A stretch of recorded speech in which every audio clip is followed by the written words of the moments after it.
નમસ્કાર દર્શક મિત્રો, હું છું બાબા સૈદ. વિજાપુરની ખબરમાં આપનું સ્વાગત છે. વિજાપુર આનંદપુરા ચોકડી નજીક દેવ કોમ્પ્લેક્સમાં મેડિકલ સ્ટોરમાં ચોરીનો નિષ્ફળ પ્રયાસ. સમાચાર વિગતવાર જાણીએ તો મહેસાણા હિંમતનગર હાઈવે રોડ પર આવેલા આનંદપુરા ચોકડી નજીક નદેવ કોમ્પ્લેક્સમાં ગઈ રાત્રે એક મેડિકલ સ્ટોરમાં ચોરીનો નિષ્ફળ પ્રયાસ થયો હતો. સ્ટોરના માલિકે જણાવ્યું હતું કે રાત્રે તેઓ દુકાન બંધ કરીને ઘરે ગયા હતા, પરંતુ સવારે જાણ થતાં તેઓ તાત્કાલિક દુકાને પહોંચ્યા હતા. ત્યાં તેમણે જોયું હતું કે દુકાનના 3 શટર લોખંડની કોસ વડે તોડી નાખવામાં આવ્યા હતા અને બાજુમાં લોખંડની કોસ પડેલી હતી. જો કે અંદર તપાસ કરતાં કોઈ ચોરી ન હોવાનું સામે આવ્યું હતું.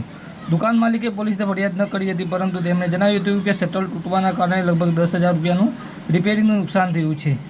કોમ્પ્લેક્સના અન્ય લોકોએ આ ઘટના અંગે ચિંતા વ્યક્ત કરી હતી અને પોલીસ પાસે વધુ સુરક્ષાની માંગ કરી હતી, જેથી આવી ઘટનાઓને અટકાવી શકાય. આ વિસ્તારમાં ચોરીના પ્રયાસો અંગે સ્થાનિકોમાં ભયનો માહોલ છે અને તેઓ પોલીસ તંત્ર પાસેથી ઝડપી કાર્યવાહીની અપેક્ષા પર રાખે છે.